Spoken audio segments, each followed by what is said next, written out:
Llegando está el carnaval, quebradeño mi cholita. Y llegando está el carnaval, quebradeño mi cholita. Y fiesta de la quebrada, una huaqueña para cantar. Erque charango y bombo, carnavalito para bailar. Quebradeño, un mahuaqueñito. Quebradeño, un mahuaqueñito. Fiesta de la quebrada, un mahuaqueña para cantar. Erque charango y bombo, carnavalito para bailar. Fiesta de la quebrada, un mahuaqueño para cantar. Erque charango y bombo, carnavalito para bailar.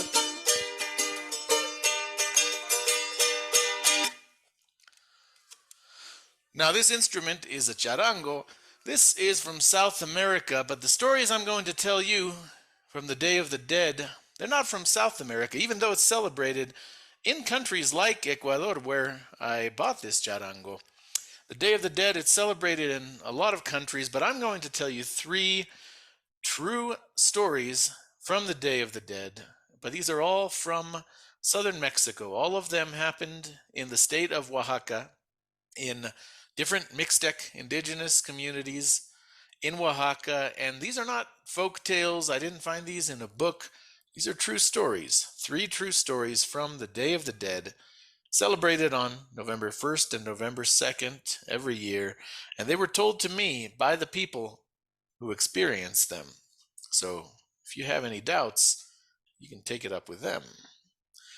Now, the first story is from a town in Oaxaca near Huajuapan, near the city of Huajuapan, and near Huslahuaca, a Mixtec town, a small town, and every year, of course, the Day of the Dead is celebrated there, as in all across central, southern Mexico, and many other countries. People set up their altar in their home. They'll set it up with the favorite food and drinks of their loved ones who've passed on. And I recommend this to all of you. If you want to, you don't need to be from Oaxaca or even from Mexico to celebrate the Day of the Dead.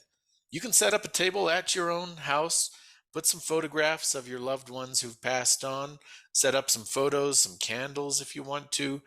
And if you like, you can put some of their favorite food and drink, even their favorite smokes. If they like cigars or cigarettes, you can set those out there too. That's traditional. You don't need to worry. It's not going to hurt them anymore now. This is what the tradition is. You set these things out for your loved ones who are going to come visit you every year, and you sit there and remember them. And you reflect on what you've learned from them and remember their lives, and it's a lovely thing to do. I do it myself every year. So this woman in this town in Oaxaca, she had her altar set up in her house, and it was the night before November 2nd when all of the adults who've passed on come back to visit us. She was lying in her bed, just a one-room house there. She was lying in bed, and something made her wake up, this feeling like she wasn't alone. And she sort of was groggy. She rubbed her eyes, and she looked toward the altar, those candlelight flickering on the altar nearby the bed. Her husband was still snoring next to her. And she looked, and two people were standing there in front of the altar. They were standing there, and they were eating the food off of the altar. Now her first thought, she was, oh my goodness, somebody's broken into my house. Somebody's broken in and they're eating the food. They're desecrating this altar that's there for our loved ones to come back and visit us. They're standing there with the cempasúchil, the orange marigold flowers, the candle lights flickering off of their faces, but they're eating the food that's there for the dead. And she called out, "Hey!" She said, "What are you doing?" The people didn't respond to her. And then she looked more closely and she saw their faces in that flickering candlelight. And then she recognized them. It was her grandmother and grandfather. They'd passed on maybe 30 years ago. She recognized them clearly. They had come back and they were eating the food that she had left out for them. Pan de muerto, mole con pollo, arroz, all of this food that she had left for them. They'd come. to enjoy it. So she didn't shout at them anymore. She just sort of sat there. She wasn't afraid. You see, ghost stories around the Day of the Dead, they're usually not frightening, they're more comforting. She knew that they remembered her because she remembered them. And as they turned to leave after they finished eating, they turned and they just kind of briefly made eye contact with her and they gave her a little smile. And then they turned and walked toward the door. She didn't hear the door open or close, but those two people were gone. This woman, she told this all to me the day after it happened on November 2nd. She swears it's all true. Second story comes from a different Mixtec town in Oaxaca. And in this town, my friend Juan told me that his father used to be a skeptic about the Day of the Dead. His father, he had gone off to the big city. He had studied and he had gotten a lot of education, which can be good for some things, not for others. But through it all, he sort of came to have a lack of appreciation for his own traditions. So he said, "Oh, that's not real. It's all superstition." He was a skeptic. And so one day his grandfather told him, "You know what? If you don't believe on the night when the dead come back, on the night at midnight when it strikes midnight for November 2nd, go to the church here, the church of San Juan, of Saint John. Go to that church and go up to the campanario, to the top of the bell tower in that church. And you go all the way to the top and just stand up there and watch as those bells are ringing at midnight. You just stand there and see what happens." So he did that. He climbed up to the top of that bell tower and he waited and waited. Finally, the bells rang at midnight, ringing in, welcoming the beloved who have passed on. And he stood there and he looked out over the town. He could see the main street stretched down, a lot of houses made of stone and brick and adobe, and some of the modern ones made from cinder block. And he looked, he didn't see anything unusual. But then he saw past Main Street, over the hill, he saw coming from the graveyard, coming toward the church, he saw a single file of little lights, little flickering lights, and they all sort of snaked down Main Street. They were coming closer and closer. He watched that single file of lights come closer to the church, and as they got almost to the church, the light from inside the church sort of cast out onto the main street, and he looked down and he could see it was people carrying candles. And he looked at them from up in the bell tower, and he looked and he swore he could make out the features. These were people that he knew, aunts, uncles, grandparents, people who had passed on. He recognized them, all of them, each one of them carrying a single candle, walking into the church. And they all came into the church. They were in there for a while during Mass, and then they all left. And as they left, they weren't carrying the candles anymore. As they walked away, they walked into the darkness, but he could see that they had smiles on their faces. All of them knew that they had somebody alive here on this side who still remembered them. And he wasn't a skeptic about the Day of the Dead after that. Now, I told you that most stories about the Day of the Dead, about Dia de Muertos, are not very scary. They're usually very tender, comforting, but this story is the exception to that. You see, this happened to another man from that same town in Oaxaca.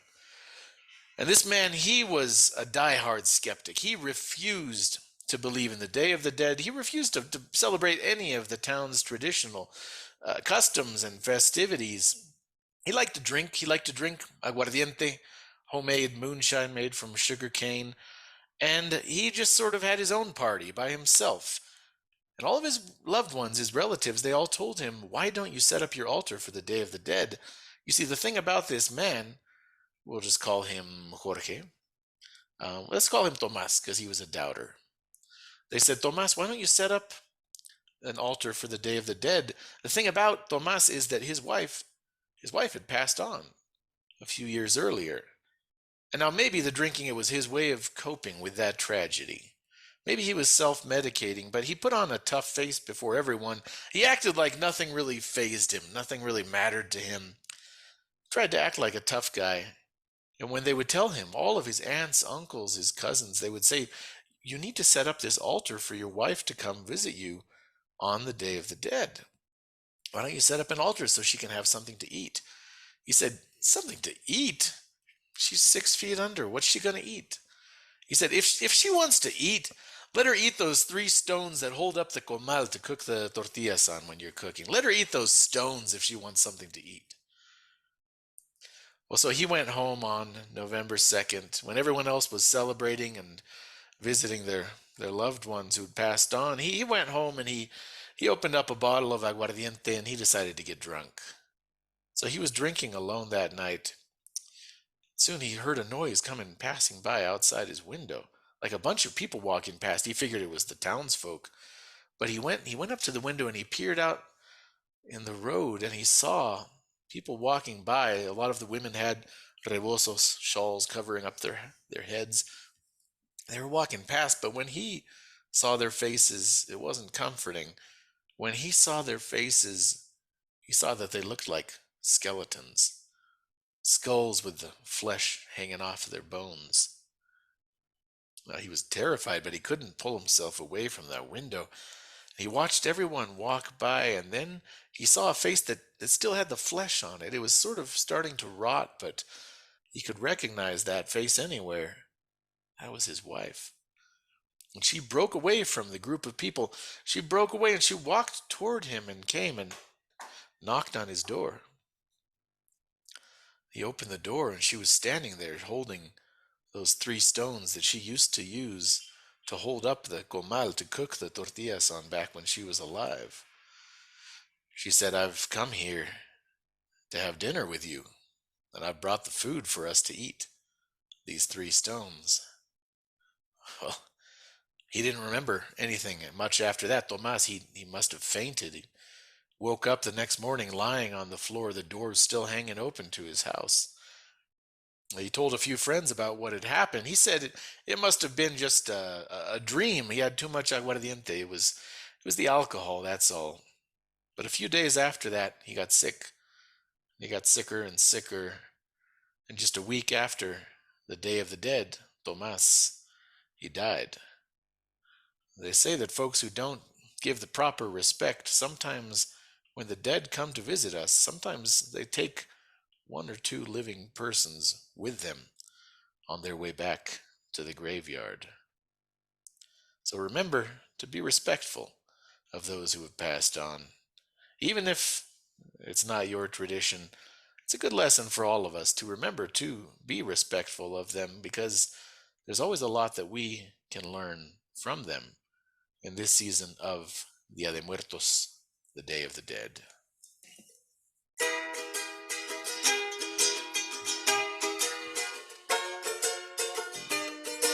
Llegando está el carnaval, me va en un aguaqueñito. Llegando está el carnaval, un mahuaqueñito, erque, charango y bongo, carnavalito para bailar. Erque, charango y bongo, carnavalito para bailar.